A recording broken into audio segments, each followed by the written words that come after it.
Las Vegas Discount.net's the best there is. Save up to 50% on your next Vegas trip. And travel, rental, shows, and tours. Find the deals you're looking for. Las Vegas Discount.net. Las Vegas Discount.net. If you're going to Vegas for deals that are the best, visit Las Vegas Discount.net.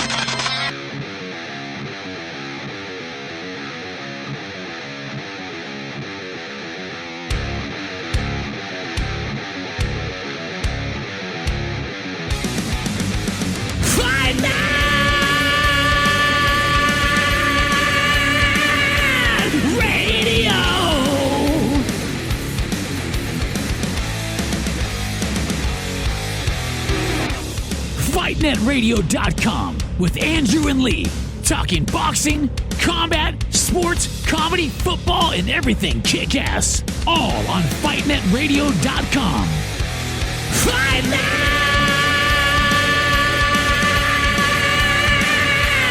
Radio! Hola, soy Julio César Chávez. And lights out, baby. Lights out all day.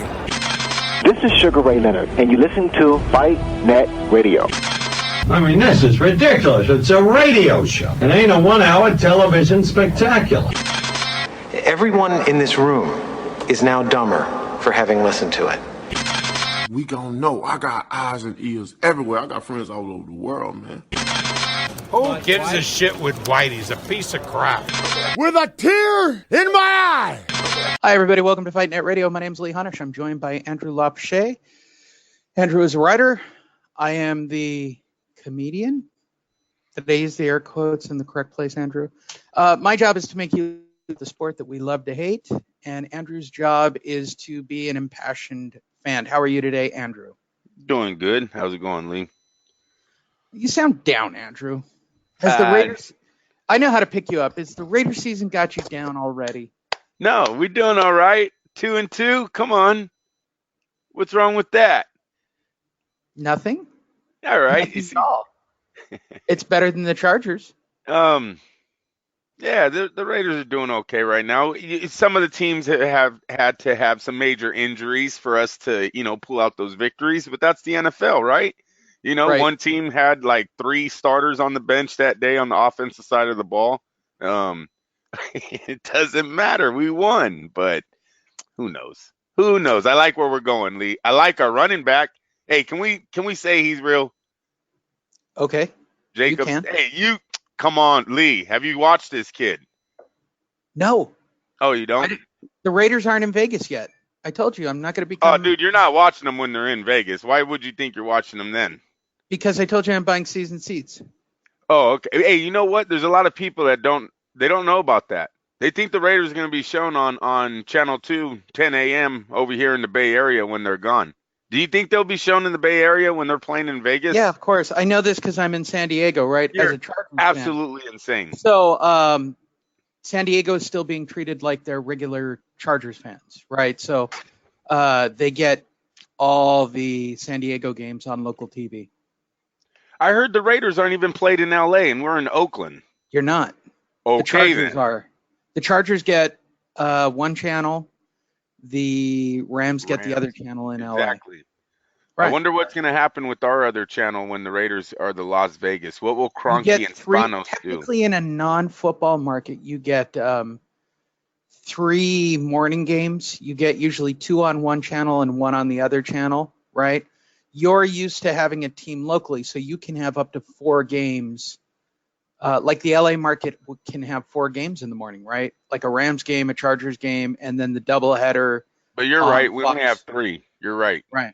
It's usually 3. It's usually 3. Right. We get LA's. I've had 4 with the evening game, 5 with the morning game, like today, the 6:30 game, 6. But ever since I've discovered. Was someone playing in fucking foreign country today? Yeah. Tampa Bay. No, it's Tampa Bay and somebody else. Trust me, it's like Tampa Bay versus Detroit or something. Yeah, but I probably blew it on my fucking fantasy. Watch this. Oh, yeah. Look, I've already won. I don't know why everybody else is playing. Oh, no, I'm not talking. I never even went back to. You know what? That was stupid. I fucking don't even know my site. For those of you wondering, Fight Net Radio's fantasy football is going to be won by me. Shocker. So I'll buy myself a trophy. Whatever. I'm 4-1, dude. I've had a margin of victory. And what am I? In every game. I'm not even sure anybody else is trying at this point. What am I? I know my team's on bye week. I know Carr shouldn't be in, and he is.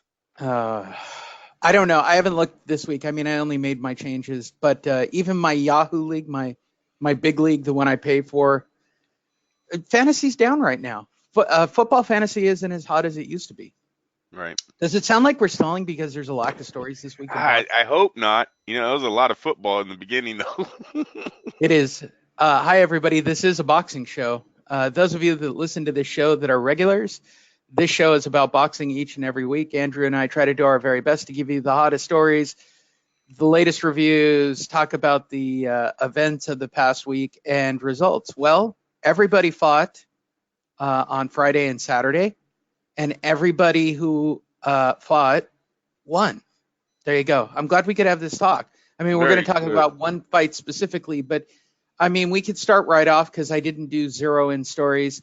Oleksandr Usyk took a one-day notice Chaz Witherspoon in his heavyweight debut. No shocker on that. Josh Warrington won. No shocker there. Like, everybody won, Andrew. Like, everybody who should have won. Even Chad Dawson won. Like the named favorites all won on Friday and Saturday. Like, it was. I was trying to explain this to somebody yesterday. I was having a marketing meeting yesterday, and I told somebody, yeah, boxing by and large is the only sports where its fans know there is a better than good chance that you could watch, 8 hours of boxing every week and be completely fucked over and never get a good fight. Like, you can watch. It's easy to say this sentence. Let's just go with a regular NFL day. How many NFL games are on a typical Sunday? 10 games? Is that fair? There's usually, is that right? 10 games? Yeah, something like, yeah. Okay. Throw a number out there. Who cares? Okay. If you could watch any one of the 10 games, will you find a game that's competitive and close? Whether or not you like the teams, but on any given Sunday, there's usually one good game out of 10, right? Yes. Yeah. I'll agree with that. Yes, okay. Sir. If I was going to force you to watch a DAZN or PBC card, fights. Yeah, right. And I'll even give you an extra 4 fights, Andrew, right? 14 fights. Right. Are you going to get one good fight statistically? No. Don't lie. Right. And right now it's very likely you might see a man get injured on these cards. Right. Because they're trying to, like, it's literally, to put this into perspective for all of you going, what are you guys talking about? I don't understand you. Okay. Let's say that my daughter's high school team was called in at the last minute to play the Chargers. Hey, we lost Pittsburgh for tonight, Andrew. Do you guys down in San Marcos, the high school team, do you guys want to come up and play us on Sunday Night Football?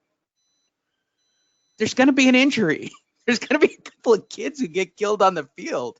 I mean, I don't want to be a jerk about this. I mean, I'm sure that they could probably pull their punches on some level and probably not destroy them, but it's like men against boys in boxing right now. Like, I'm surprised Chaz Witherspoon didn't get hurt. Like, how do you take a fight on 24 hours notice? And that's because he went to his corner and said, stop the fight. That's why he didn't get hurt. Right. Because he's been fighting since before there was boxing, right? He's had 4 defeats, Lee, 3 of them by stoppage. The kid knows when to pull out now. Now Chaz stops his own fight. Right. Smart guy. Smart guy. Otherwise, Usyk would have jacked him up.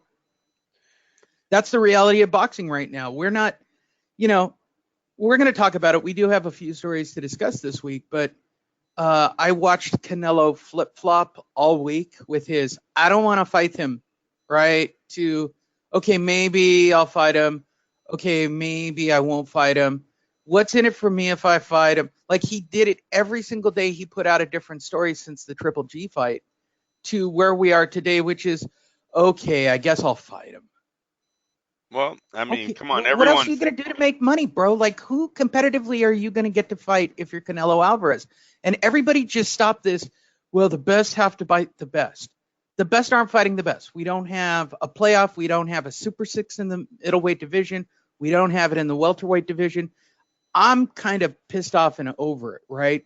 Like, we're going to talk about the top 10 today, and there are some arguments in the debates, and those are all at the bottom. But by and large, the best aren't going to fight the best. Like, everybody's just got to calm down. It's just not going to happen. And it's really frustrating to me, as I want good fights. Wait a minute right now. From what we've seen from Triple G 2 weekends ago, is he the best middleweight right now? Would Canelo be fighting the best? Many would say Canelo's rethinking that third fight just because of the way Triple G looked. I'm just saying that he's debating it because it's a difficult fight. I think Canelo's taking very calculated fights. Well, he has to. There's a lot of money tied up to him. And He does. that's not, listen, There's nothing wrong with that. Kovalev He's is scores in the ring. He's deserved the right to cherry pick a few opponents, right? Kovalev Lee is calculated but still dangerous. I understand what you're saying with the pick of that fight. We know Kovalev has a problem with body shots. Canelo's one of the best body punchers in the league. And if that might not be what's going to stop the fight, it's the avenue that's going to stop the fight, right? That's the area he's going to work on to slow Kovalev down. So all you guys out there saying that we're picking fruit on the low branches there, on that stoppage, it's just, that's the facts. The facts are out there. Kovalev can't take a body shot. So we know that's why De La Hoya and Canelo's team took this fight. But now on the flip side, we've seen Canelo hurt by a lot smaller men. We've seen Canelo tired in the late rounds. Yes, his defense is good, but he still gets hit. Kovalev's one of the biggest punchers Canelo's probably ever seen, maybe the biggest. So he's moving up 2 weight divisions. No weight clause in this fight. So Kovalev won't be tired. The same training Kovalev's done for every fight, he'll be able to do in this one, not changing anything up. It's a scary fight on that side. So while it's calculated in the fact that he's my favorite, clear out favorite, Canelo is. The age, the skills, I think Canelo possesses way higher skill level in boxing than Kovalev does. Kovalev's a good boxer puncher, but he's not Saul Alvarez. Yeah, it's going to be a hard fight. So I still like Canelo's pick. It's still a fight I'm going to stay home on a Saturday. This isn't Rocky Fielding. Would you agree to that? Yeah, I would agree with that. All right. And look, I'm not trying to completely crap on the sport right now, but I guess I'm spoiled, right? Like, I want everything to be Spence Porter. Like, I didn't expect that to be that competitive, but you guys haven't. Look, I guess this is an open message. I realize our show is really to the boxing, like our show's for boxing writers. If you're listening to this, you're probably in boxing, around boxing, right? That's our crowd, right? I'm not talking to the casual fan. There's a lot of we don't do casual fan show, Andrew. Like, there's I'm not a lot picking, well, no, but they're not all writers. You can't say there's 10,000 writers listening. But our show's expanded. You and I both know this. This show was originally designed to make the other writers laugh. Like, that's the only reason we did the show. That was the point. We were going to talk about the shit they didn't want to talk about, maybe force them into writing a couple of stories or use us to piggyback ideas, right? Which is what they did. We've expanded, and our listener base is, there's a few casuals, but by and large, the shit I'm saying isn't escaping boxing fan. Like, the people who listen to us get it. They know they're getting fucked over every week. Like, we should be able to get a Spence Porter every single week. If you're going to crank out, right, every single week a fight card, a DAZN or an ESPN or fuck Showtime. Did you see that? I didn't put it up, but Jimmy Lennon, no, who was it? One of the Showtime had somebody come out and do no, Showtime's doubled down and they've invested even more money into boxing. What, into Clarissa Shields? Are you shitting me? Nah, Showtime hasn't put on a competitive card in so long, I don't even know what it looks like. Like, they've burned my ass so many times. Showtime's not on my list. It's that doesn't even rate. It's over. They haven't done a pay-per-view with PBC as a welterweight fight in the junior middleweight division and now in the heavyweight division. Like, it's totally over. They're out. I don't know when they're going to tell everyone else, but Showtime's out of this. Yeah, I agree. But they how about literally ran a story this week of, no, we're even more committed to boxing. How about this one? They're just trying not to have Bob Arum's prediction come true, so they're going to wait a little longer. Remember, Bob told everyone in 1 year they'll be gone too? Maybe the bosses are like, fuck him. Here, Espinoza, we'll give you a few extra months. Here's Clarissa Shields. Do something with her. Yeah, and there's nothing to do with her. Then her brother knocks out the fucking trainer, gets her shit canceled. You know what? That's probably the best thing that ever happened to her, because at least the regular media talked about her. Did we cover that knockout? We did. We did. Last week, actually. Okay. All right. In another lackluster week. If we don't have like big fights coming up, then there's not much to talk about. What do we have coming up? Like, I feel like this is the slow before the storm kind of thing that we're in the middle of. So going into next week, the weekend of the 20th, right? Is that right? Yeah. Yeah. Yes. 18-19. So look at Dazen's card. You go out, you just skip Dazen. Yeah, it's crap. There you go, Dazen. Boom. Yeah, that's why I didn't even mention it. Newcastle, England. Okay, that's not mentionable. Golden Boy Facebook watch from Chihuahua, Mexico. Yeah, I'm on that.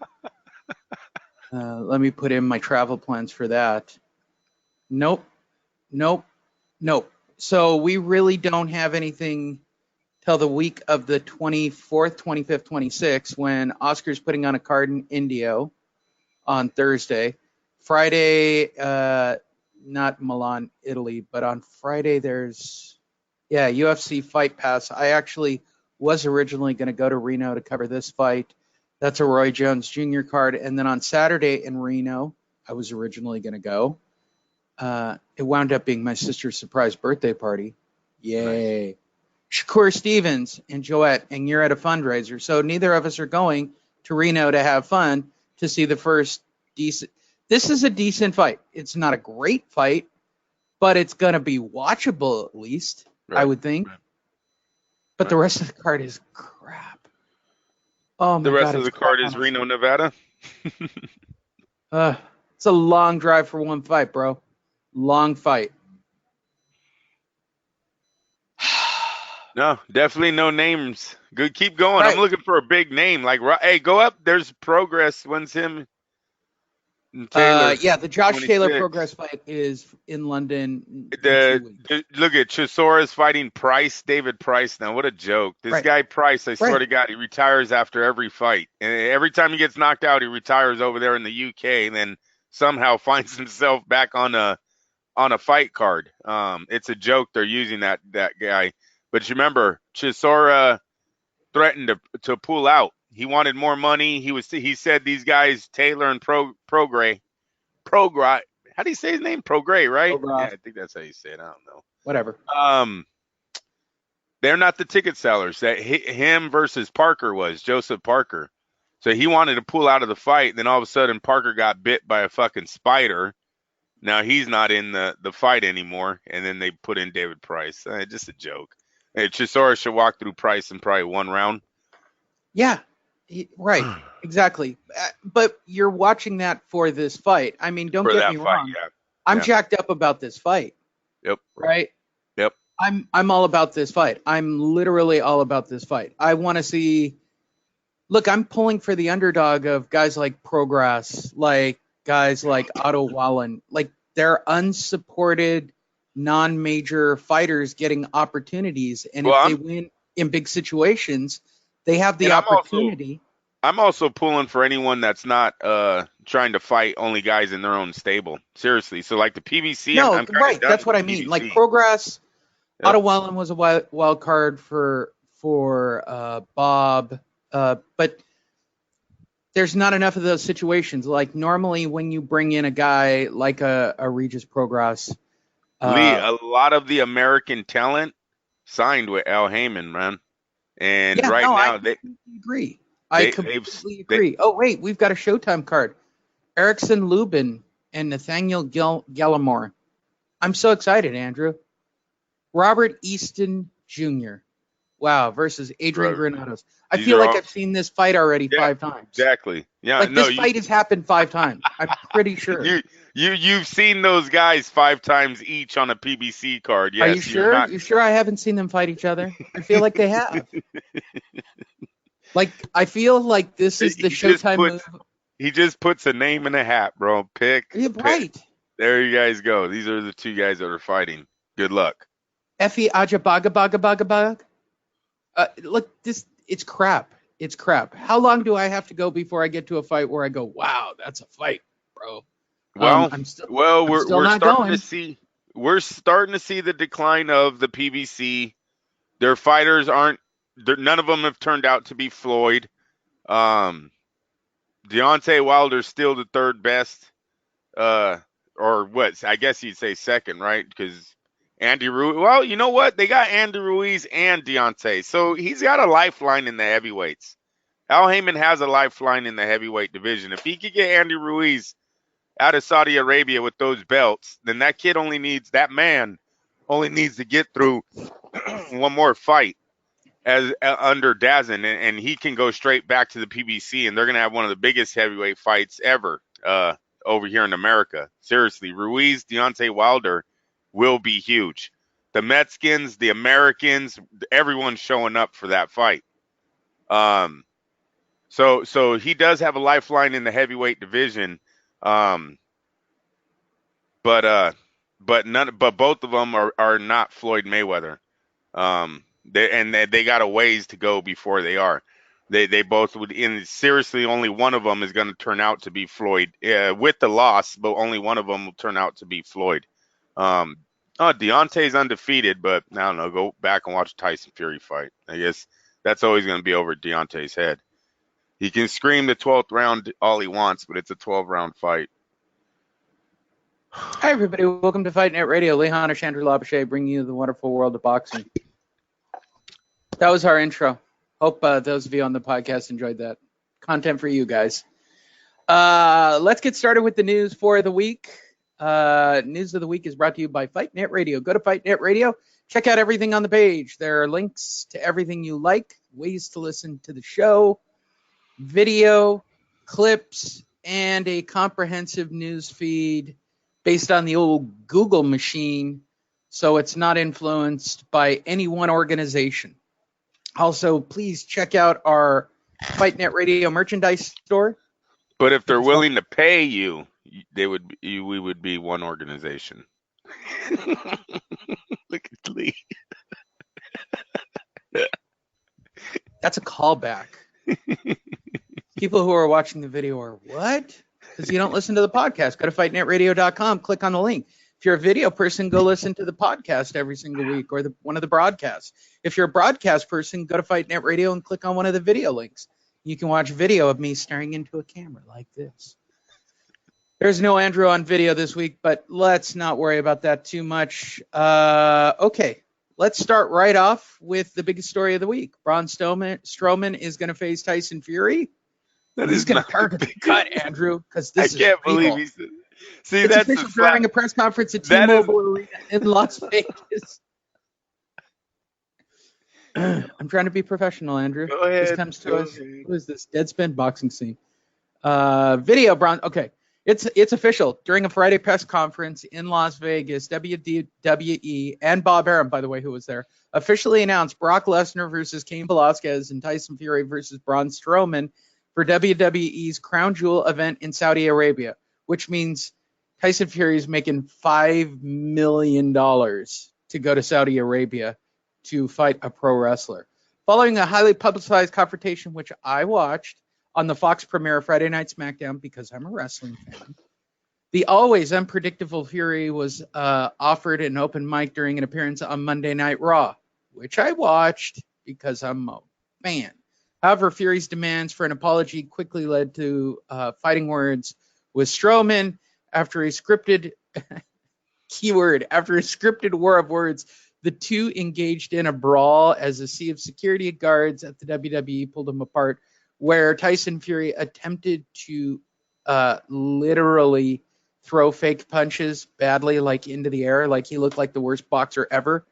But I watched it, and I know what Tyson Fury is capable of, and that's why it's even funnier. So he was throwing these weird air punch things, Andrew. So tell me, Andrew, what is your take on this situation? Oh, I like it. Go make your money, right? I can't believe they didn't pick Deontay. Listen, I know why they took Tyson. Tyson is bigger worldwide name than Deontay Wilder, so I understand why the WWE did it, but I can't believe they didn't have Deontay somewhere in this.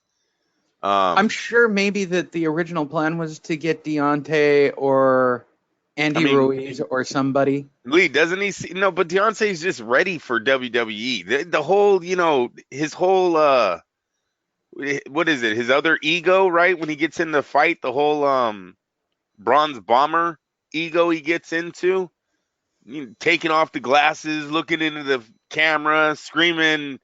You mean the scuba diver, Andrew? Huh? You mean our favorite scuba diver? Yeah, dude. Like Deontay just seemed ready. You know this about me, Andrew. I'm a scuba diver. He's got knockout power. He's undefeated. Like, I don't know. You just think Deontay Wilder. He's got all the tattoos. Like, he just seems ready, wrestling ready, man. Like Deontay's got a straight avenue to the WWE when he's done doing this boxing thing. But whatever. I like it. I don't care. They all do it. Everyone does it, bro. So fuck it. Make some money over there. Saudi Arabia hands out money like there's no tomorrow, man. So these guys are finally tapping into that. Okay, so obviously it's scripted. We've heard the stories. Those of you who think that they're really going to fight, you're nuts. Especially with Tyson Fury's cut eye. So with that said, Andrew, well, what do you don't think they'll even wrestle the match? You don't think? I think they'll. No, I think they'll wrestle. I don't think the guys that are laying the money down for this event want to see a scripted fake. Yeah, they are. They paid $1 billion to the WWE to put on pro wrestling events. No, I understand that. I get that about it, but I think they are going to throw each other around. I think he's going to try to protect Fury's eye. Don't look for him to punch Fury on that side of the face, but he might pick Fury up and dump him one time. Why not? Why not? Fury's all game for that. I don't even think Fury would be scared to do a flip over. Give Fury some training lessons. I think he'd be all game for anything the WWE threw at him. Yeah. No, I think it's gonna be cool. And Brock Lesnar, Cain Velasquez, that seems like a fight that should have already happened, but I guess it never did. Well, they're not going to have a real MMA fight. They're going to have a pro wrestling fight. So Cain Velasquez, if you don't know this, went to AAA, which is Lucha Libre style, put on a mask and became Unicorn or Unico or Unicorn. I shit you not. That was his name under the mask, and he's been down there for like 6 months to a year training in AAA and Lucha style. Fuck yeah. And many have speculated that it's all a setup because ultimately he signed with the WWE. But the problem with Cain Velasquez in real life as a pro wrestler, he's not a big ripped up guy. He doesn't look the part. The only thing that makes him interesting is he legitimately jacked up Brock Lesnar. Like he legitimately cut him up and scarred him. Like, so it's got to fight. They fought in the UFC. That's how Brock lost his title. There you go. Right? I thought that was all right. Yeah, but they're going to do a pro wrestling match in Saudi Arabia. It's revenge. Yeah, he said, come to my world. Come to my world where my boss will tell you I will win. Yeah, basically, Brock is money for Fox. They love him. Fuck yeah. No, Cain Velasquez is not winning that fight, bro. Yeah, he's not. They brought him in, so they'll figure a way to job him out unless they have a long-term contract with him to get him all the way to WrestleMania. But we'll see. They could be one of the greatest tag team partners ever because they're both UFC skilled. Oh, look at you working over there, Vince McMahon. Yes, I love the idea. Yeah. Andrew, how do I get you on my writing staff and join the 300 writers I have? Right. Just throw shit at the wall. We'll throw Stone Cold Steve Austin in as the referee. Everybody loves Stone Cold, Andrew. Used to record them. I have a VHS tape lead dedicated to Stone Cold. No lie. Oh, no. Stone Cold versus McMahon was the shit, man, when we were younger. Or I was younger and you were much younger. Right. Oleksandr Usyk. Let's get to real boxing. Oleksandr Usyk made his debut. For those of you watching the video, covering the news, we actually covered a large intro about this on the podcast, which gives you an opportunity to go to Fight Net Radio and get 20 minutes of Andrew and I ranting about today's boxing scene. All right. Oleksandr Usyk arrives at heavyweight, stops Chaz Witherspoon in 7. Okay. This comes to us from Boxing Scene. Oleksandr Usyk heavyweight era is officially underway. It took 2 tries and nearly all of 2019 to get it underway, but the 2018 Fighter of the Year and former undisputed world cruiserweight champion enjoyed a successful debut in Boxing Most Storied division. It came in the form of stopping Chaz Witherspoon after 7 one-sided rounds Saturday evening in front of a capacity crowd in Windhurst Arena in Chicago, Illinois. Referee Hector Afu waved off the contest after consulting with Witherspoon's corner prior to the start of round 8. The long-awaited heavyweight debut of Usyk came via 5 months delay as the journey was initially due to begin in late May. Ooh, ponder a sentence. A torn bicep left the Ukraine southpaw on the sidelines for 8 weeks before being able to resume training, with the October fight date giving him a career-long 11-month inactivity stretch since an 8th-round knockout of Tony Bellew last November. Andrew? Blah, blah, blah, blah, blah, blah, blah. Blah, blah, blah, blah, blah, blah, blah. Oleksandr Usyk made his debut against Chaz Witherspoon. What did you learn about the newest heavyweight sensation? Hit the brakes a little on the heavyweight division and him taking over. Look, I liked what I seen, but he's a heavyweight now. So when these guys hit, they hurt. And I seen him get hit last night, and I don't know if he had showed enough to say he can keep some of these top 10 guys off of him. Now, I don't have anyone in particular that I think will beat Usyk right out the gate. I'm not saying that. Usyk might, if boxing-wise, he's very good. Very good. He's not superior. I got to say that. Technically, he knows his craft. God-gifted talent, it's average. His speed, You know what I'm saying? His defense, all of it. It's all good. It's good. He did good, but he's not like some of these guys. They not only did they learn their craft, but they got these God-gifted talents, and that's what separates them from the rest. So Usyk, he doesn't have that size advantage anymore. Okay. And last night I seen him land a lot of shots, flush punches that didn't break the foundation of a guy who has been stopped before in his career. A guy that didn't look like he wanted to be there last night. I think we all can agree to that. From the very first round, Chaz Witherspoon looked like he didn't want to be there. They took a check. I mean, come on. The guy was like 245 pounds, and that was at the weigh-ins. That's not with dinner and breakfast. He was, I think they said 38 years old.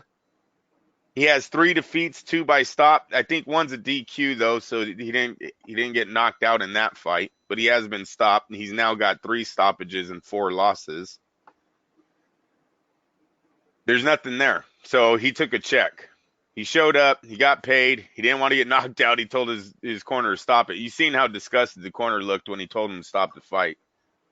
Nobody wants that. No one wants a guy that bows down like that. And seriously, he wasn't getting beat. Lee, we've seen guys last few weeks running around the ring with their eyes almost hanging out of their head, right? Their whole eyelids split open and they're not quitting, right? This guy gets hit in the face a few times flush. He's out of there in 6 rounds. That was an embarrassment. No one in Chicago cared because everyone wants to see Usyk win. I will say, does Usyk's name when they chant it sound like bullshit? For some reason, over my TV, it kept sounding like they were saying bullshit, but it was Usyk. I get it, but it just sounded funny. Did you catch that? No, I didn't, but you're funny. I usually listen. Okay. Insider tip. Andrew, I finally stopped paying for ESPN Plus and DAZN. Oh. Yeah. Why wouldn't I just go stream it online? Oh, Lee, because it's garbage. Come no, it's on, not, because man. I can listen to the international broadcast that way. Well, you know like what? And I can't. I got tired of the ESPN international broadcast this Saturday. Fuck it. I don't know how many times I was going to fall asleep. I'm like, what did he say? And fuck. No. Sorry, I like the English guys better than. I don't like the American announcers. Oh, they all. Yeah, I know. They all suck. At least the English guys lay back a little more. They're not forcing like, we need audio here, so we will say words. That's my biggest thing about Sergio Mora is he crows, like he has 5 lines that he uses for every fight, right? Right? I'm starting to make a list. I'm going to do a show about the 5 things Sergio Mora says about every fight. You know what the number 1 is? What? I did my homework on this fight, Andrew. Oh, shit. Am I lying? And the number 1 thing he says about every fight. I did my homework. Okay, bro, you got the job. Calm down. You don't need to tell us every fight you did your homework. Yeah, right? No doubt. No, I don't. Andrew, I did my homework. Andrew, I did my homework. Well, we'll get into calm down. All right? You got the job. Overall, Usyk, you know, he looked like I'll have to see him again before I say he's going to take over the heavyweight division. No, he needs to fight a top 10 guy. All right. Once he fights a top 10 guy, then we'll see whether or not he transitions. We can have all the discussion we want. Usyk can be the guy. He's certainly a personality. He's crazier than a fuck. And now what's sad, and here's the thing, Lee, I caught this last night. I guess Usyk's wife, she's either freaky or Usyk's team is hell of stupid. But that picture that we talked about a few weeks ago, that was one of the most awkward foursome pictures I'd ever seen, right? The 3 girls all in blankets. They all look happy and naked. And Usyk was sitting there fully clothed and looked like he had just been a victim of something he didn't want to do. Was it his wife taking that photo? Good for her. Yeah, right? Good for him. Or was his team? Is his team just fucking whoever takes that photo and puts it on the internet? Love you, babe. Thank you. Here comes my lady with my coffee. Is your woman going to take a picture of you with 4 women half naked? Oh, plead the fifth. Yeah, right. Ugh. I mean, don't get me wrong. I mean, like every guy lives in some kind of weird fantasy land that's how his life's going to be. I'm just going to leave that one open. I'll leave that. I could be real with myself and say she cuts everybody. Yeah, right. That's the reality. That's the reality. I've never dated anybody that wouldn't have that kind of response of I'll cut him. Yeah. Let's shoot him. Moving forward. Wouldn't go home. But no, seriously, he's got a wife, Lee. He's got a wife. What the fuck were they doing? Yeah, I agree. Hey, Usyk, you're fucking smart. You're a genius, bro. Shirt on, hand over his chest, one over his private part. Like, dude, fucking genius. Now I get it. That's the only way you're getting out of that. Oh, hell yeah. Hell yeah. That was a staged photo for me to look really hot, hun. Forget that. That's absolutely, dude, this stupid ass team. He would get that man divorced before he's even the heavyweight champ. Absolutely. Patrick Day, Andrew, is in a coma after the brutal knockout last night, as we discussed earlier. Yeah. Junior middleweight Patrick Day remains in a coma Sunday after undergoing brain surgery following the ugly knockout loss to Charles Cronwell on the Chicago undercard. He was knocked down to the floor twice before being floored by a right hook in the 10th round. The back of his head bounced off the canvas while his eyes remained open. He was unconscious from the moment he hit the mat. Here we go. High school team taking on a pro team, Andrew. Right here. 17 wins, 4 defeats, 1 draw. So was he looking like he was on his way to the Floyd Mayweather career? No. Not at 17-4-1. He's looking like he's more of the career of your locker room combination. It's a high school team playing a pro team, Andrew. I know. And I know, Lee. And it's on, once again, it's on the undercard of the undercard, which should never have been on TV. And I know people, you're like, oh, well, that doesn't make it right. And I get that. I have to go back to this young man right here at 17-4-1, knew what the hell he was doing when he signed the contract, right? So, but the fact, everyone knows this is a showcase fight that shouldn't be on TV. Showcase fights are to pad records and get fighters to the next level that are supposed to go to the next level. We all know this shit in boxing. This stuff used to never be on TV. 17-4-1 never used to be on TV. The undercard, Lee, when you used to go 10 years ago, off TV undercard is what it used to say on our sheets, right? Right. Now this shit is all on TV. They took that out of there. 100%. Because we have streaming services that want content. They want content. And they got it. And he's in a coma from the content. The streaming apps are lucky no one's paying attention right now. Seriously. Once they get a De La Hoya or someone American that can sell a Sugar Ray Leonard. I would say Floyd, but damn, he didn't become big until he was in 29, 30. It's someone right out of the Olympics, right, Lee, that we're going to follow from when he's 21 to when he's 39. It's one of those fighters. Then they're going to be scared because everyone, oh, did you see that? Or did you hear about that guy that had a seizure? They said this young man had a seizure on his way to the hospital. And Dazin announces it on the telecast. Yeah, because that's what you want to do, Dazin. You want to tell all the moms in the world how that young man that just, you seen his eyes roll in the back of his head and was asleep with them open. Yeah, now he's having a seizure in the back of some ambulance going to the hospital. Yeah. I'm with you. I agree. It's the downside to the situation. And this is why, as boxing fans, we are screwed every single week. Like, not only are we getting it, like the lower name fighters who are just thinking, oh, I'm getting an opportunity. Bro, you're not ready. All of you guys that bragged about the money, you trainers, you fighters, the fathers of fighters, you guys all bragged about, oh, look at the money we're making now. Look at the money that boxing is making now. And now we're seeing the effects of everyone wanting to put their money into this sport. There's not enough qualified gladiators, I believe, to have this much. Oh, I think there's enough qualified gladiators. They just don't want to fight each other, Andrew. Lee, yes. But, Lee, we're talking about these undercard ones that they're showing. Or maybe we need to take the undercard events off. The ones that we know are showcases. When you have an undefeated Olympian prospect going up against a guy who's 17-4-1, you might not want to show that fight. When you absolutely know it's going to be a slaughter, you might not want to show that fight. That's a padded record fight, right? That's all you're doing there. I agree.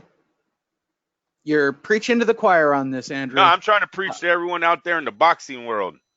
Everybody out there in the boxing world isn't going to write about it. We're going to follow the story. We're going to do 25 updates. Never know. It's going to be the same bullshit. Dude, this is on Deadspin. Lee, this isn't like I'm reading this off a boxing scene. Lee, this is off a Deadspin. This is Wait a minute. What if you spark the mind of a young journalist who hasn't ruined his career yet? Right.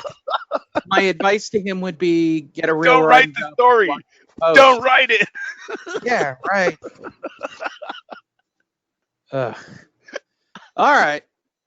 All right, let's talk about the Errol Spence car crash, the cartwheel to Ferrari, and the video. This almost ended American. For those of you who boxing. don't know, let's recap the story. Welterweight boxing champion Errol Spence crashed the speeding Ferrari in Dallas early Thursday and was badly injured. The crash happened at 3 a.m. when Spence's Ferrari crossed a median into oncoming traffic, flipped over several times, ejecting Spence, who wasn't wearing a seatbelt. Spence was taken to the hospital and placed in intensive care. Spence is awake, responsive, and his condition is listed as stable. He did not sustain any broken bones or fractures, but has some facial lacerations. He is expected to make a full recovery. That's a release. Nobody's seen Spence. Everybody just keeps reporting stories that he's okay because he's a meal ticket right now, so they're going to say that. We are now going to watch that car crash, Andrew. Are you excited? I'm excited. Let's watch that car crash and examine it right after a 15-second commercial from Hyundai. Oh, I like that car. Do you? No, but if they're watching, I do. I don't know. We don't have any audio, so it's just a Hyundai logo. Damn it. That we're staring, who's not a sponsor of this show. For those of you who are listening to one of the broadcast platforms, this is very dull. Okay. Come on. Oh, my God. Make this end. I don't even want to hear it. I wouldn't drive a Hyundai. I'm not a Hyundai guy, Andrew. Although they have a really fast vehicle. I'm stalling for them to get through the commercial. All right, let's look at the car crash. Here it comes, Andrew. That's him right there, right? There's his body rolling. That little dust, I think, is Spence. Yeah, that's that him. little cloud on. Yeah, the little cloud on the side, I think, is Spence rolling. Yep.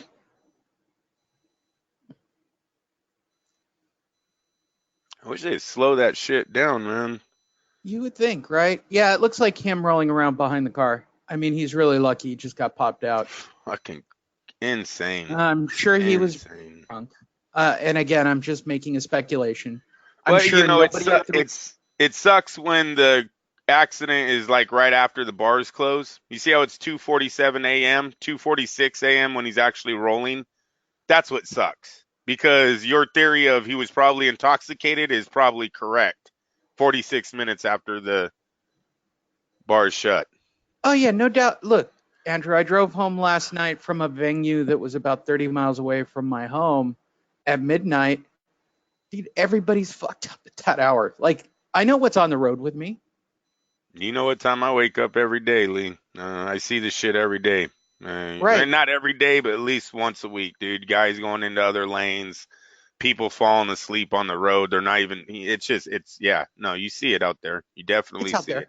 So put it in a Ferrari, let it drive real fast, and bada boom. There you go. That was exciting, Andrew. Might never be the same. You know, I know they're going to give him, look, the Terence Crawford fight's out now, at least for a year, unless Spence comes back saying he doesn't want to fight anymore. Get me Crawford so I can retire. They're going to be on a rebuild, right? He needs to see if he's okay mentally, physically. Yeah, because like Lee said, you think they're going to come out and tell us every injury he got, people? You think they're going to give Terence Crawford that type of information? Yeah, he broke his hip. Yeah, there's no fucking way.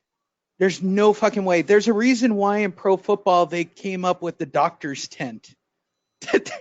Right. For those of you who are wondering, hey, why do the guys who get hurt go into a tent? So the other team can't see what's hurt on the player. What's really hurt. Yeah, the guy's out there holding his wrist. It's his fucking... Yeah, you're absolutely right. No, you know what it is. I mean, I don't know if boxing fans are that naive to think that a dude who gets thrown from a car like that is going to be... He's okay. Like everybody from the promoter all the way to the PBC, everybody's released. Well, I heard from the family he's good. Okay. And we hope that he is. We hope that he is. But all we're saying here today is that there's a possibility he'll never be the same. That's it. This is who's the other kid from Puerto Rico? The star that yeah, Willie's guy. Yeah, Felix Verdejo. Yeah, we got it at the same time. Good job. Yep. Felix Verdejo is never the same after that bike crash. Ever. This guy got thrown out of a car, Lee. He might have woke up the next day saying, you know what, I don't know if I really want to get punched in the head anymore. Or while he's getting punched in the head, think about getting thrown from the car and realize he doesn't like this life. Might just want to sit on a beach he and could relax. have that awakening where he saw God and the whole bit. And oh, believe me, thrown from the car, you got that. Could you imagine? Unless you're shit-faced drunk and you don't remember the awakening, man, that's pretty bad. I could only imagine. You think getting punched in the head makes your teeth rattle? Jesus. Well, based on my advanced age, Andrew, I'm that's what death is like. Like, I just fall asleep and I wake up and I'm dead. Like, it wasn't me trying to remember, oh my God, my daughter was in my car with me and oh no, what happened? I don't want that shit to happen. You don't want that shit to happen, right? Where you're driving with the kids and you have a heart attack and like you wake up in a hospital room and the first thought you're trying to put it all together and you're going, wait a minute, I was driving a car, I felt the pain. Yeah, it's going to change you. So how much money does this guy have? Just in case. He's got $7 million in the bank, Andrew. He's got no doubt. He could easily have a spiritual awakening and decide that he is done. And I guarantee $7 million is enough to kick back and relax.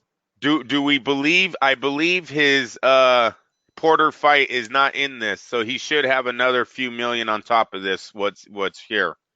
Yeah, he got 5 on. He got a few million. Mikey, he'll probably get another few million. He could easily wake up and go, nope, I'm done. I'm going to become a preacher, right? I'm calling it right now. Errol Spence's next fight is going to be, he's going to be a preacher.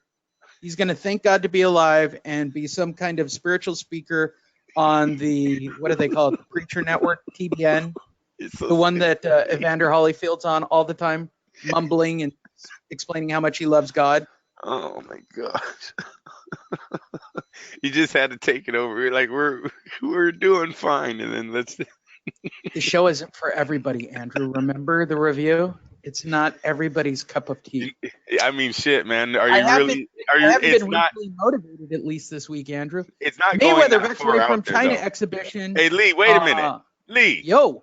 I have to agree with you, though. Yo, that's a very good prediction. And something happens like that in your life. It's gonna happen, dude. He's gonna be on with. If he was religious, he's gonna be on TBN with Evander Holyfield and getting baptized on live TV. Could you imagine how many times he when he goes back to church, how many people are going to tell him, you know, you're supposed to be dead, right? You know, you weren't supposed to make that. Yeah. Come on. TBN with Evander Holyfield, full on laying of the hands and praying for him. Thank God he's alive thing. You guys think I'm joking? It's scary. I'm just calling that for his next fight. Crash. It sucks for Terence Crawford. Now Terence Crawford, he's going to take all the leftovers. He's going to fight Manny. Yeah, he's going to fight Manny. He's going to fight who's the Keith Thurman, Danny Garcia's. Like, he's got all these guys. Yeah, whatever. They're already angling the Porter thing. He's afraid of Porter. No, he's not. If he is on the sidelines, you guys, if he is on the sidelines for a few months, does he even come back as a welterweight, or does he just go full-blown junior middleweight? Yeah, right. This crash might have messed up a lot more. No, it's over. It's over. Everybody calm down, and Errol Spence will be back to normal. The only people that keep putting out the story are the people making a paycheck on him. I haven't really seen something from the family. I've just seen public press releases. I've been tracking the story pretty tightly. Just the people that are getting a paycheck. It's not about the man. It's not about his health and well-being. Until Errol Spence of a camera walking out of a hospital or being we think alike, bro. That's exactly what I was going to just say. In this world today, Lee, if he didn't have any bruises, just a few face lacerations, where's the fucking photo of him in a hospital bed with 2 thumbs up and a smile? Bro, we get pictures of fighters near death update, and when they can twitch a finger, we get a video. Right? There's nothing. I haven't seen a photo. We got a picture of a car crash. It's 9:30 in the morning on a Sunday in the West Coast. I haven't seen a photo of him with 2 thumbs up yet. And that's a very good call there on calling their bullshit. His next fight will be on pay-per-view. It'll be on the TBN network. I'm calling it right now with Evander Holyfield, and he's going to have his big spiritual awakening. So gonna. Let's forward. My favorite fighter, Floyd Mayweather, backs away from China exhibition and eyes Pacquiao. Shocker, because Errol Spence was a crash. Look at the dates, Andrew. Look at the dates. There's no coincidence for Floyd, right? He's already angling for his next $100 million or at least multi-million-dollar payday. He's not getting it out of China. Errol Spence is hurt. What's that leave for Floyd? Oh, what about Pacquiao? Former 5-division world champion Floyd Mayweather, 42-year-old, is apparently walking away from the exhibition payday in China. Back on New Year's Eve, Mayweather made millions in Japan fighting Tenzin Nasukawa. Mayweather retired from active fighting back in 2017 after stopping Conor McGregor and making an ungodly sum of cash. According to Hong Kong's Def Promotions, Jay Lau, Andrew, he met with Mayweather twice to finalize the deal. The exhibition bout would have taken place first half of 2020 in a brand new casino. Right there, bro. It's right Lau. there. Did you ever watch Indiana Jones? Lau Shay was under the impression that Mayweather would finalize terms, but now the undefeated boxer is more interested in a rematch with Manny Pacquiao. I don't know why we danced around it. I just know that this is happening because of Errol Spence.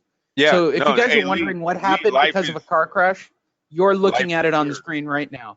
That's right. Life is weird, bro. I'm telling you right now. He gets a car crash. Fucking Keith Thurman is out with another. What did Keith Thurman do the other day? He's out again until 2020. Stubbed his toe, Andrew, on the way to pick up his kids. Right? So whatever. So he's out. Dude, that leaves guys like Danny Garcia, Mikey Garcia, Floyd to beat these guys tomorrow, man. He doesn't even need to train. He really don't. These guys are not on his level. The PBC was all about Errol Spence. Yes. And Danny Garcia. They were making that fight. They were pitching that fight. They were ready to announce that fight, which was a tune-up. Mayweather probably would have done this little sparring bullshit in China, made another couple of million, and then fought Errol Spence. Guaranteed that's what they were hoping for. Yep. I can see it all right now. That was exactly the game plan.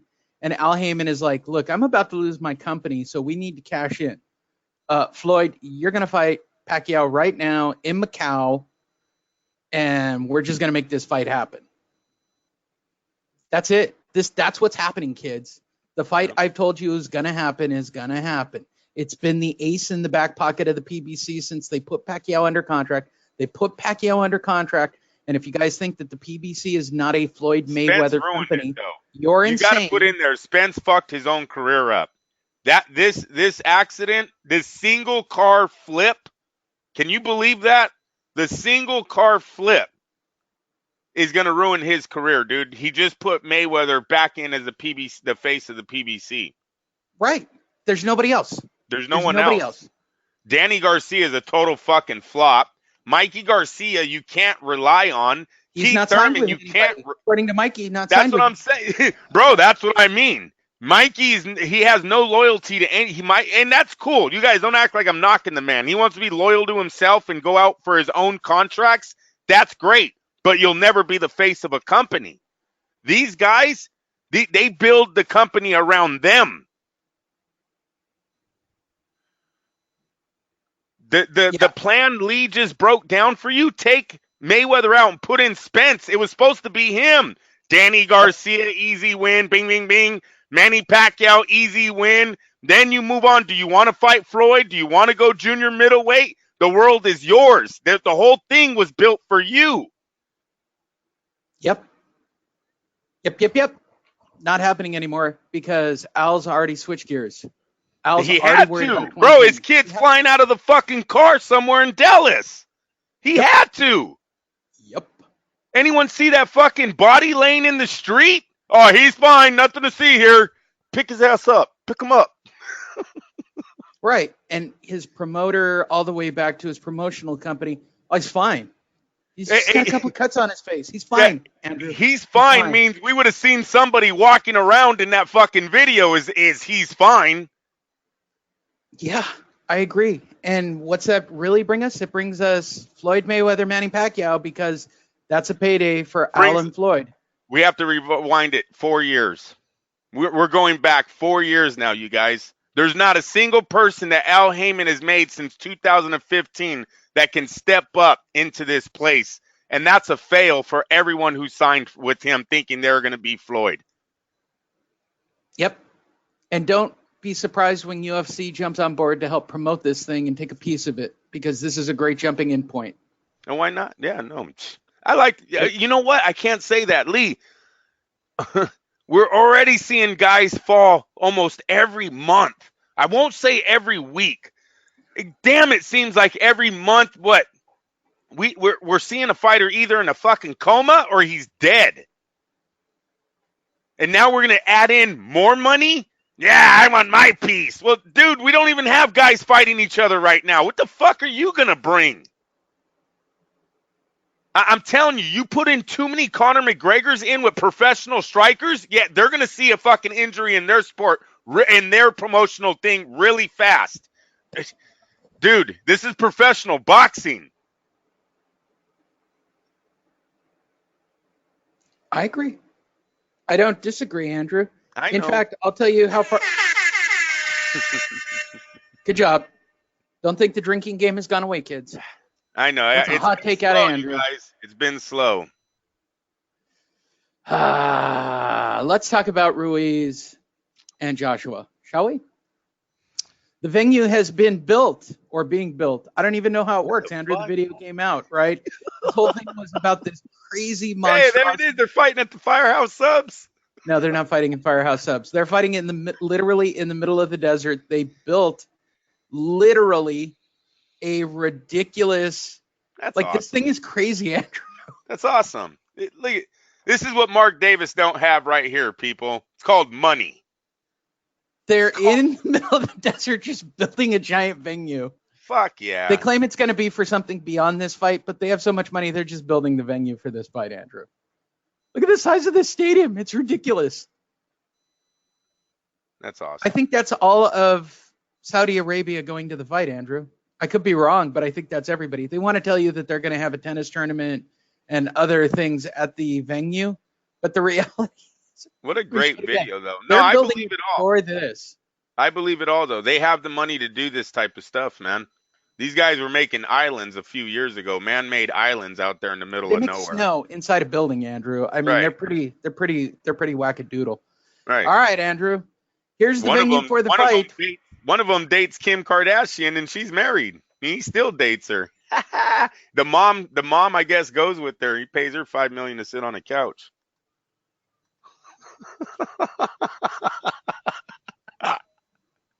What do you think of Clash of the Dunes in the middle of the desert where it's probably going to be 127 degrees at fight they're time? in a bubble, aren't Andy they? Ruiz is going to have a fucking stroke. Hey, I thought, aren't they in a bubble?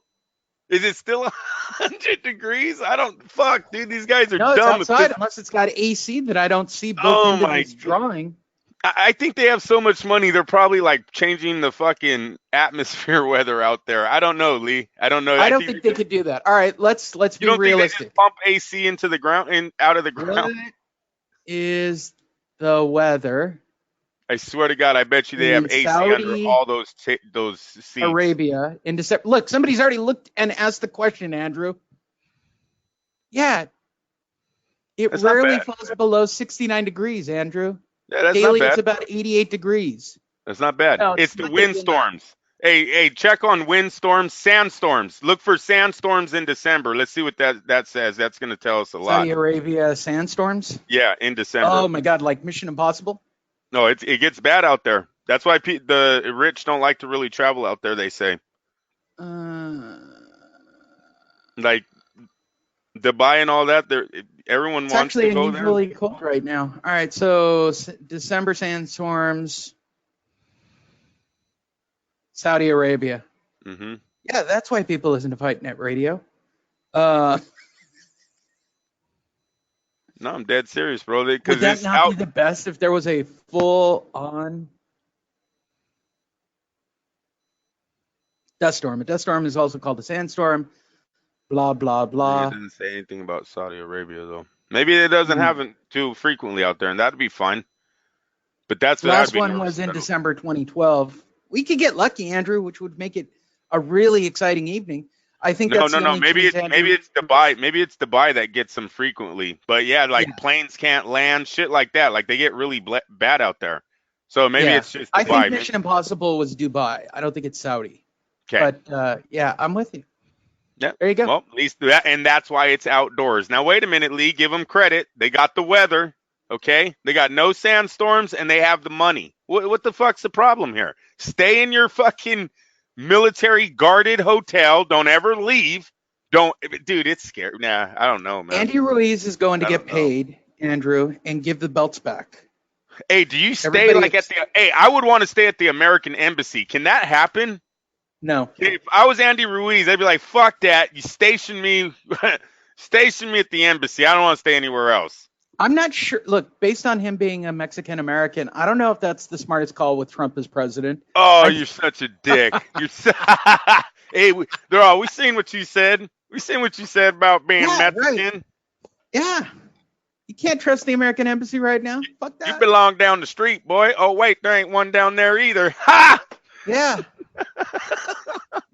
You're staying at the Motel 6 Saudi. Go stay with Tom Bodette. Boy. I'm just kidding. Ooh. I don't know why we make every racist white guy Southern, but it's funny.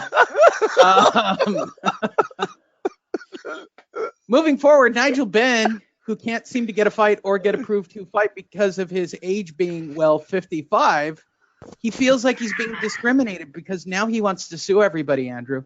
The Dark Destroyer will compete for the first time since 1996 when he takes on fellow former champion Sakio Bika on November 23rd in Birmingham. At 55 years of age, many are questioning the decision, with some reports suggesting he'd been denied his British Boxing Board of Control license, hence why he's instead applied for the British and Irish Boxing Authority license. Then replied, yeah.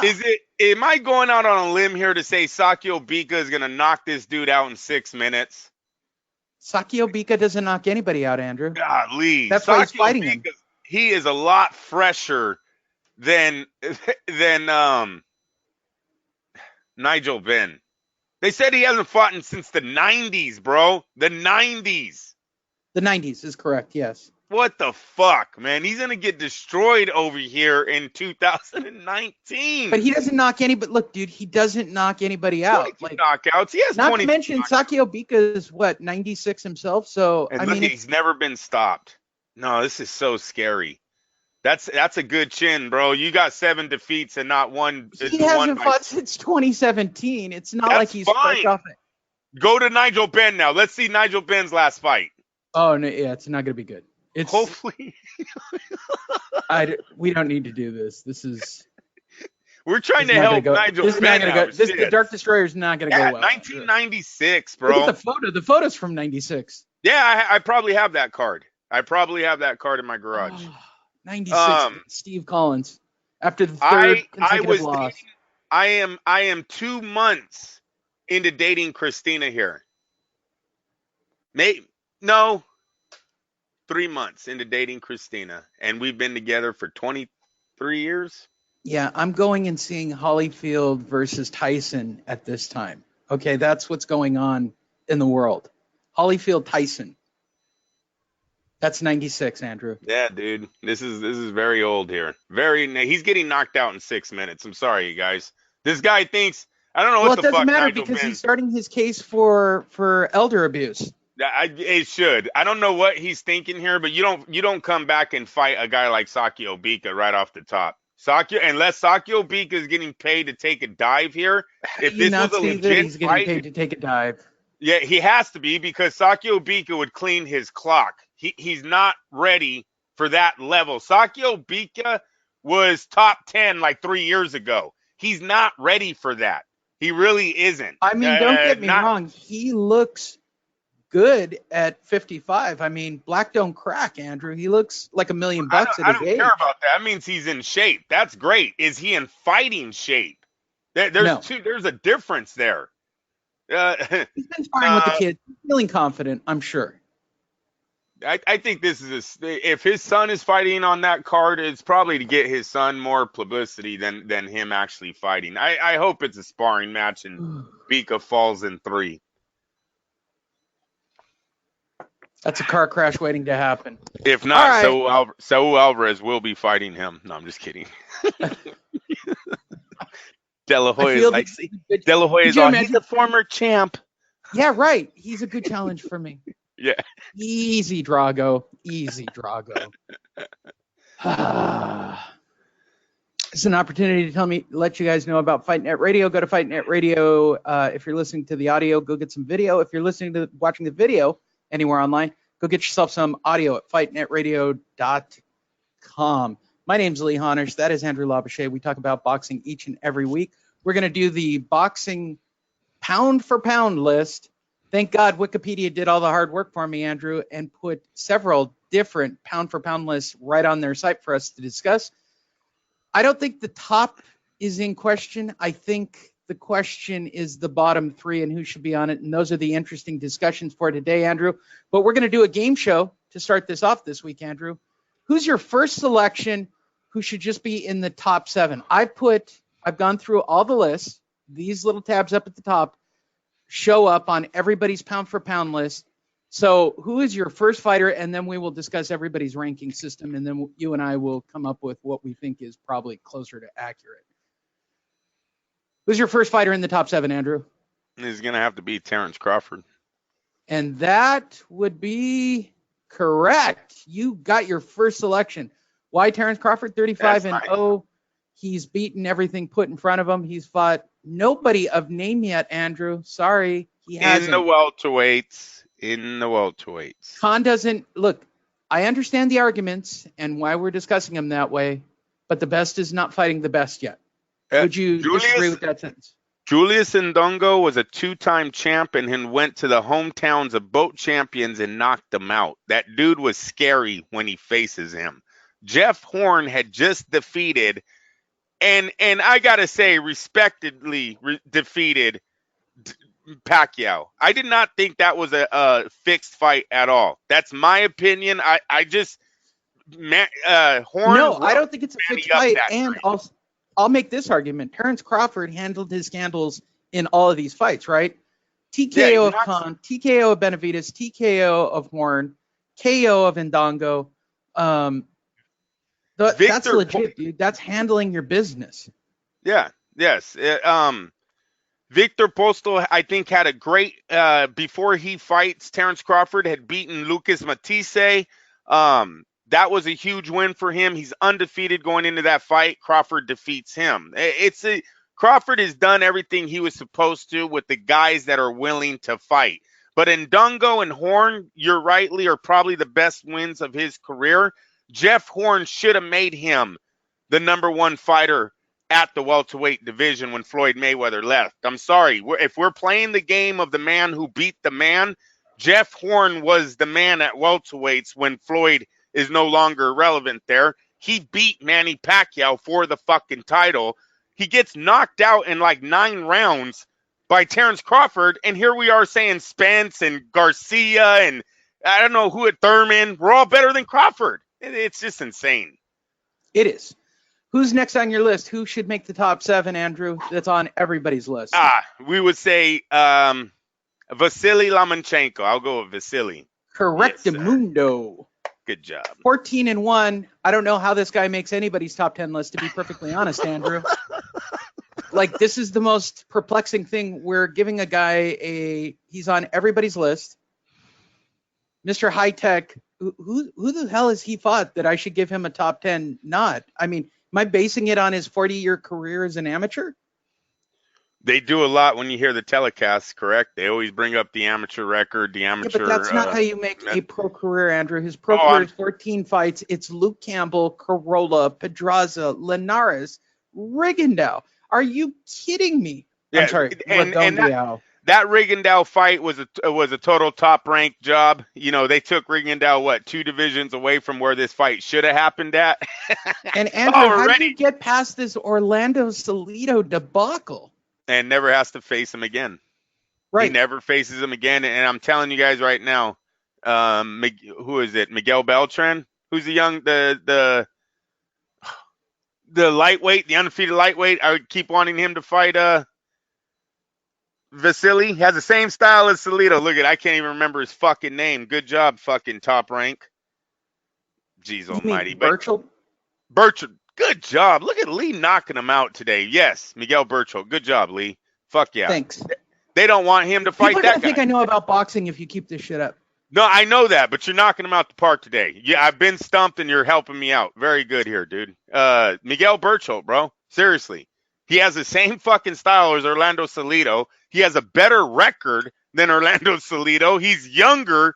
It's a mega fight. In Mexico, this would be a mega fight, and Bob Arum knows it. He won't let cash in on the kid. He loves a good race war. Bob loves a good race war.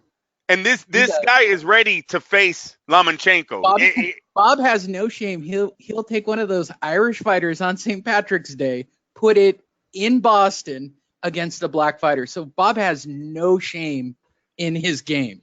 So that's the fight. That's the fight that should be. That's the one that should solidify Lomachenko as the man at those lower divisions. But they're gonna play the top ranks beat. So. Who's your next fighter that should be on the pound-for-pound list, Andrew? He might be kind of high here because of a drug test, but I got to say it'd be Saul Alvarez. You are correct. Oh, Saul hey. Canelo Alvarez makes everybody's list, Andrew. At age 29, the Saul Canelo Alvarez, the man who just does really weird stuff. Let's be perfectly honest. That's a great list, though. He's the only guy in my mind who's got the record. Jacobs, Fielding, Golovkin, Chavez Jr., Khan. They're all names, Andrew. They're all names. And excluding the one loss earlier in his career, I guess. Right? And the draw. Bro, seriously, Saul Alvarez has no Olympic background. He has no medal.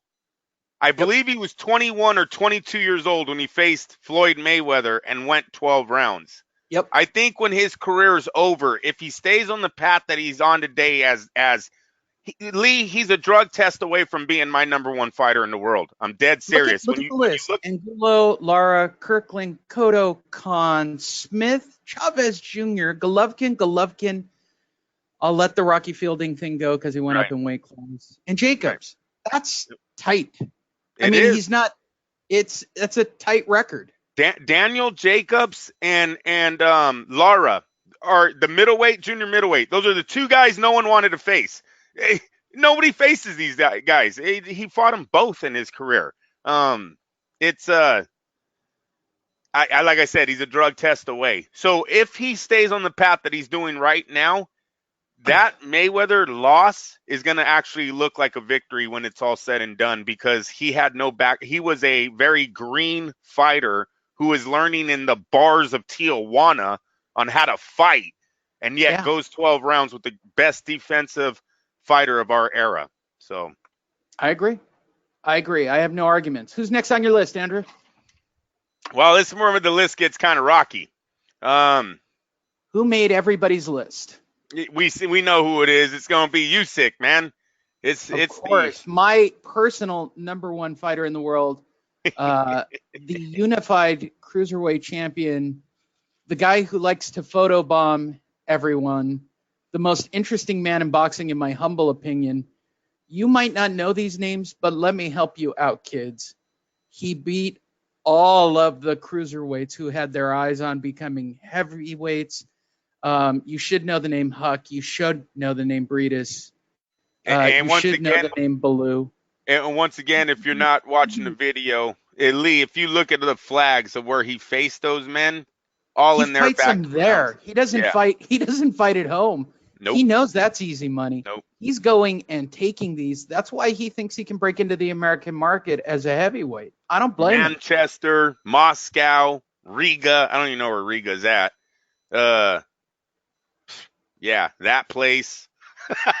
Or is that Germany? Place. I'm going to just say Germany, right? Marco Huck? Yeah, is that the Max Germany flag? Let me help you out. Max Schmeling, Prague. Yeah, that's Germany. Yeah, Germany, okay. And then America.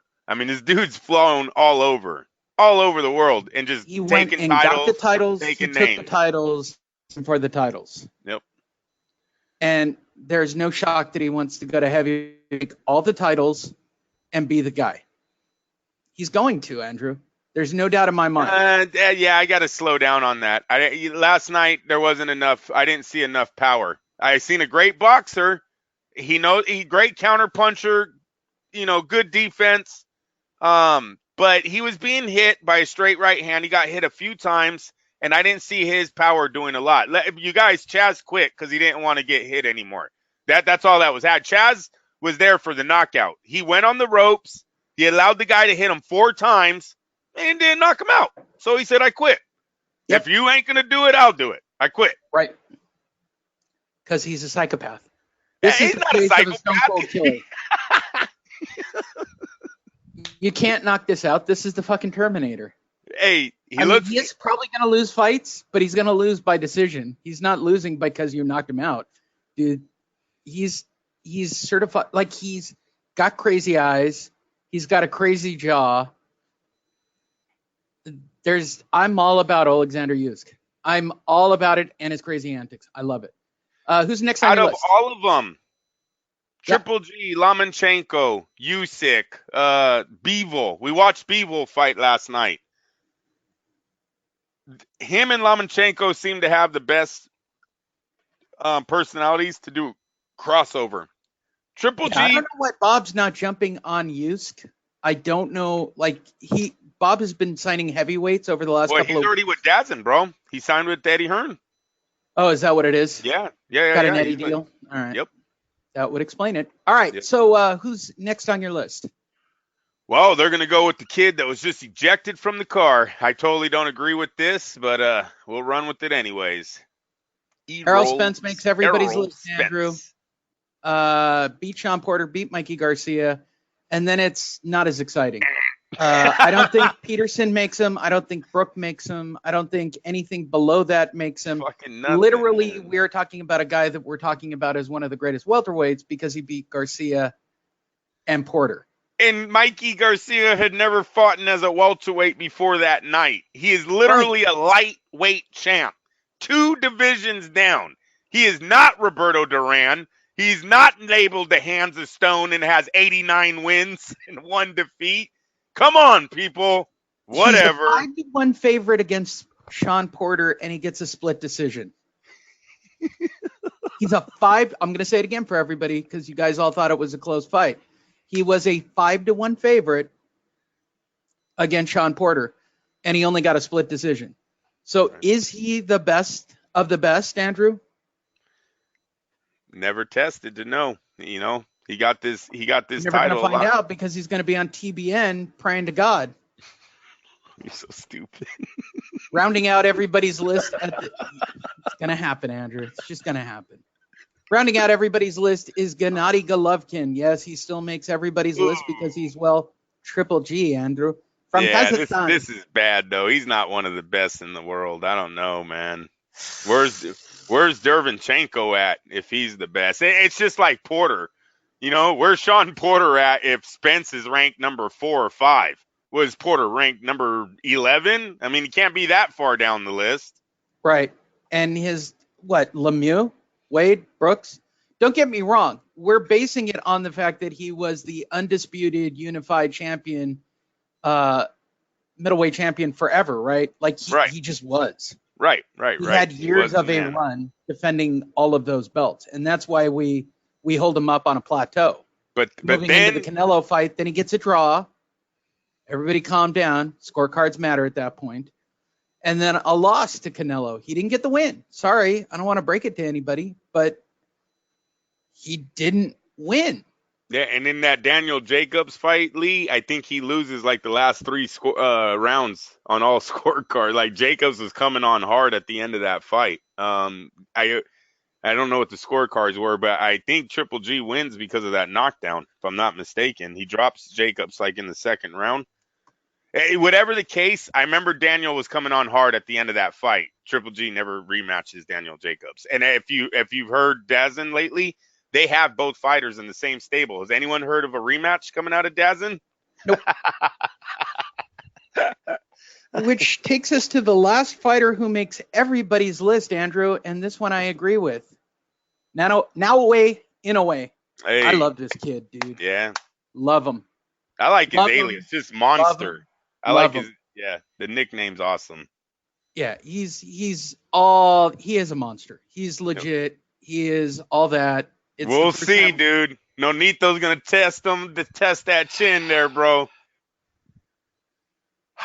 There's no question. What is it, November 7th? Everybody they put in front of him. The reason he's not getting unified championships is because nobody wants to fight him, and that's for good reason. So at the Super Six, his last two opponents have been 19-0, 20-1, 29-2. Oh yeah, good. But that's all part of the super schedule, right? Like they didn't have a choice. Yep. They all wanted to play ball in this thing. So now you've got a guy who's going to be the unified champion going up against Nene and Nonito Donaire. And when he knocks out Donaire, and Nonito starts delivering at 7-Eleven up in the Bay Area, you guys will know why. This is the two best power punchers of both eras fighting each other while it's still credible. That's what this fight really is, though. Like Nonito Donaire just got like knockout of the year last year or some shit. He was a nominee for it. It just happened in this super whatever event. Like this isn't, oh, you remember Nonito when he knocked that guy out 3 years ago? Yeah, he was really good back. No, this guy's still knocking people out with one of the prettiest left hooks boxing has ever seen, going up against a guy who's considered monster, Mike Tyson. What is he, 28-0-26? Like, let's do this. November 7th, dude. This fight is going to be huge. Yeah, I agree. Learn the name, know the name. The guy deserves to be on the list. It will be very interesting. These super series do one thing. Like I'll say this again about Regis Progress. If he wins that's what this series was designed for. It's made fighters. This is going to make fight net. It's going to make Regis Progress. It made a light heavyweight pretty famous, Andrew, as I recall, who Fight was Net not even Radio. favored. Fight Net Radio's tournament plan. Geez. How long ago that was, Lee? Yeah. Fuck them. We'll never get the credit. There should be a 30-on-30 on that. What about that, Lee? Can you picture me sitting on a 30-on-30 doing one of those quiet, backlit? Well, we were talking about the fight at the time, and we just didn't think the fighter was getting the respect. I had Andre Ward sign the magazine from Ring. He's sitting in the Ring magazine. It says Fighter of the Year, Fighter of Super 6 tournament. I wanted that tournament made for Andre Ward, and it was a great success how that little baby developed. He was a 7-1 underdog to win that tournament when I asked Showtime. Yeah, I told you. Yay, we said it on the show, bro. You know it. Julian knows it. They were all here. Everybody at the time did, yep. HBO was going to buy these fucking fighters if you didn't lock this thing up. We all knew. And about 2 months later, this thing got locked up in a Super 6 tournament, the first ever type tournament in boxing. And now we've had 4 more tournaments, and they've all done good. Nah, throw shit at walls, it'll stick. Trust me. Let's get to the actual list themselves, Andrew, to round this out. We'll start with the Ring magazine and their top 10. Vasyl Lomachenko, Terence Crawford, Canelo Álvarez, Naoya Inoue, Oleksandr Usyk, Errol Spence, Gennady Golovkin. Oh, look at Estrada making moves, man. Interesting, right? Yes, that's my dark horse. If Miguel Burchell isn't going to get his shot at superstardom by getting the Lomachenko fight, that young man right there, Juan Francisco Estrada, has a real chance at becoming the best Mexican fighter of this era, even with Canelo there. He has a lot of potential. Look, Mexican fight fans, this side of the border and the other side, they know their little man boxing. That young man surrounded by a bunch of huge fights. He's darker. Am I racist for saying it? I don't know. Canelo says it all the time. So he's you know what I'm saying, Lee? There's a little bit more of a connection there. He's a dark horse, man. I like that. I like him being on the list at number 8. Yeah, I do too. then the bottom of this makes no sense at all. I'm not sure why Mikey Garcia makes their list at all, unless he paid for that position. And if you can pay to be on the ring top 10, somebody just send me the number, and I will put Andrew on the list. He'd make a much better number 9 or number 10, Garcia or Manny Pacquiao. Like, I don't even understand those two. Like, the bottom two make no sense. Lee, Pacquiao has more of a fucking argument than Garcia. Pacquiao has 3 solid wins at welterweight right now, sitting with the PBC, right? He beat Broner.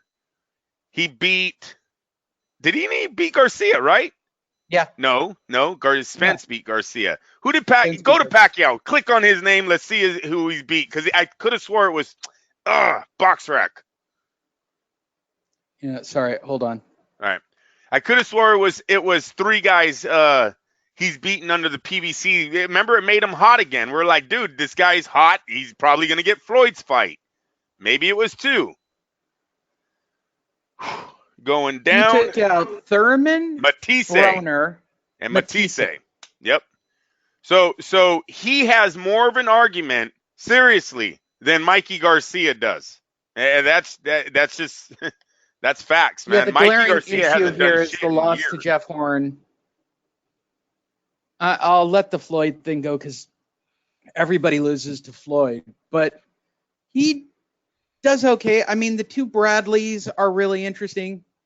Jesse Vargas was a nobody and still is a nobody. Oh, no, but I personally think they're only going off his last 3 fights is what got him back there. How do you, why do they do that? You've got to look at the career of a fighter. You've got to. Come on, people. It's credibility of where he was before that loss to Horn, right? He's still top 10 before Horn.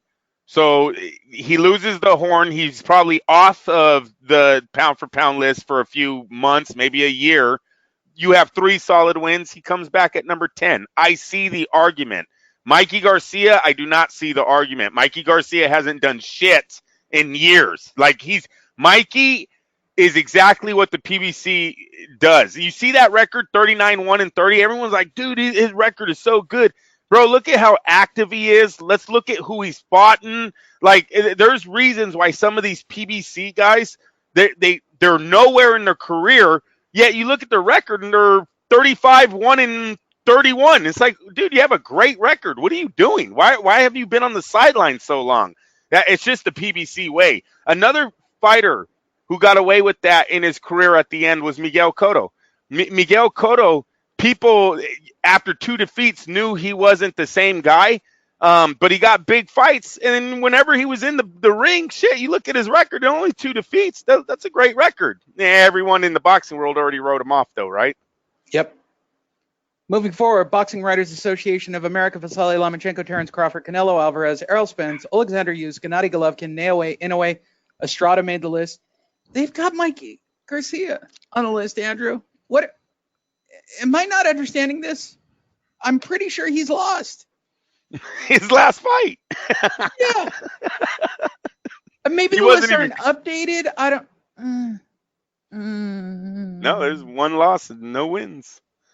Look at Easter Jr., Lipnitz, Broner, Zachal. Everybody beat Broner. I don't even know how we prop Broner up for as long as we did, but everybody, when you start to review records, Adrian Broner, it seems to me like he lost to everybody. In the welterweights, he did. You're absolutely right. His greatest moment is as a lightweight under De La Hoya. As soon as he goes PBC, he tries to gain weight. He's chasing Floyd. He thinks he's the second coming of Floyd Mayweather, and his fucking career goes south. Paul Malignaggi should have beat him. Remember that fight? And no one thought Adrian Broner beat Paulie that day in New York. So, and this list is not impressive. Robert Easter Jr., he was the champion. What is it? It was Linares and Lomachenko, I believe, above.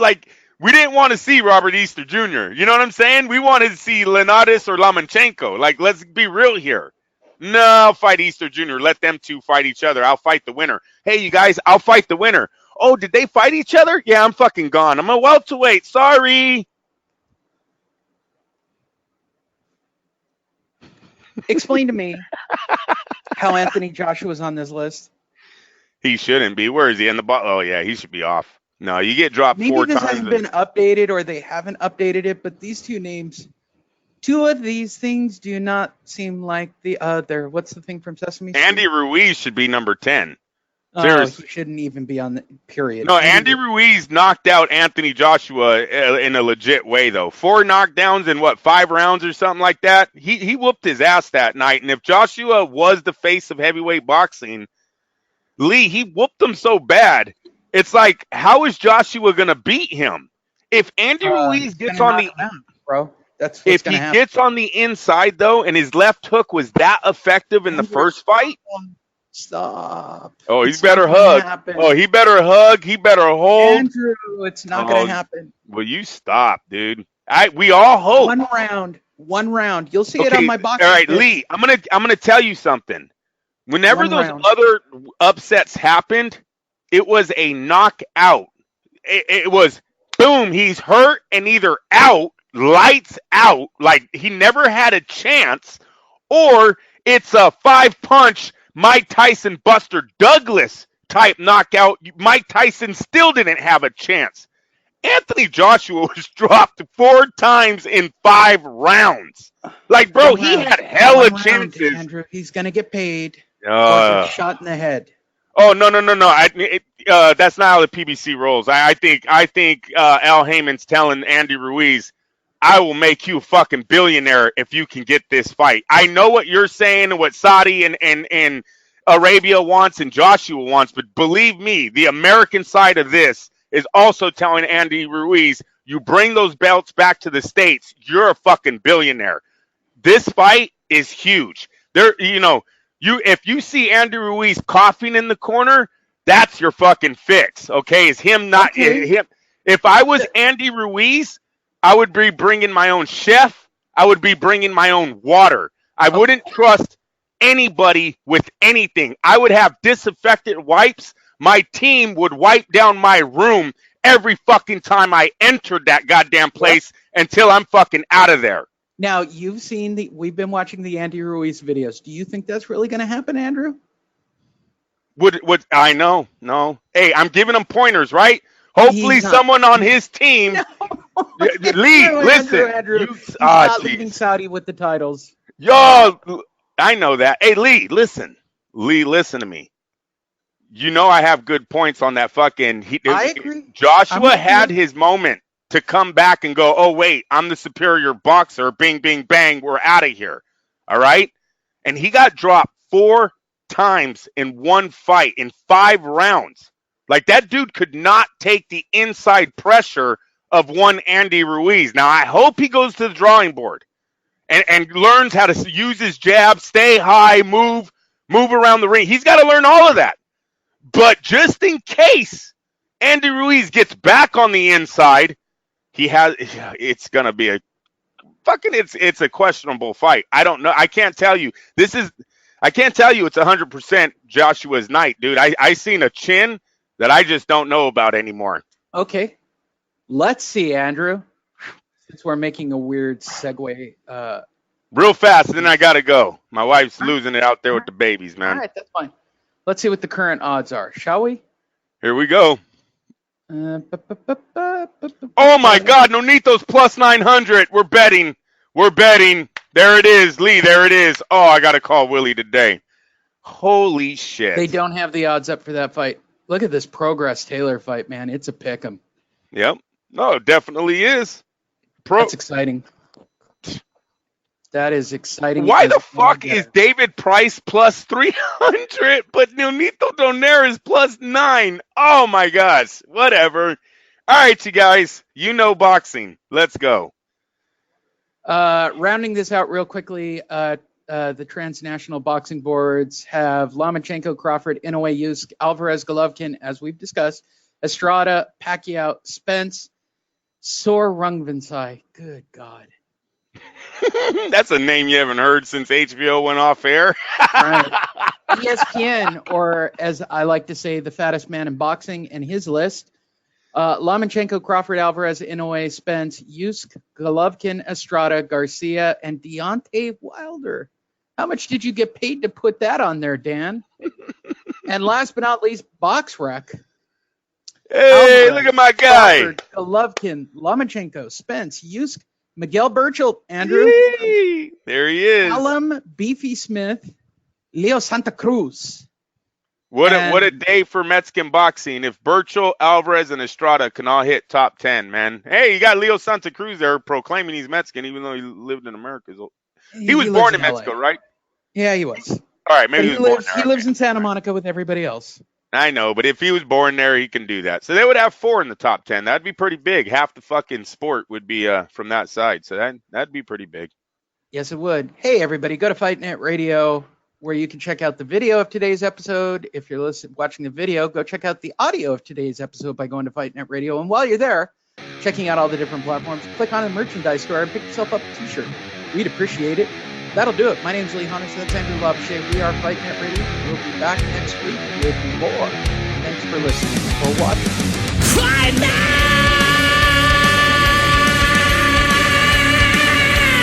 Radio.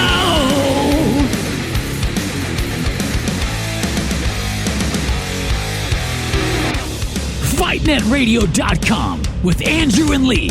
Talking boxing, combat, sports, comedy, football, and everything kick-ass. All on FightNetRadio.com. Fight Net!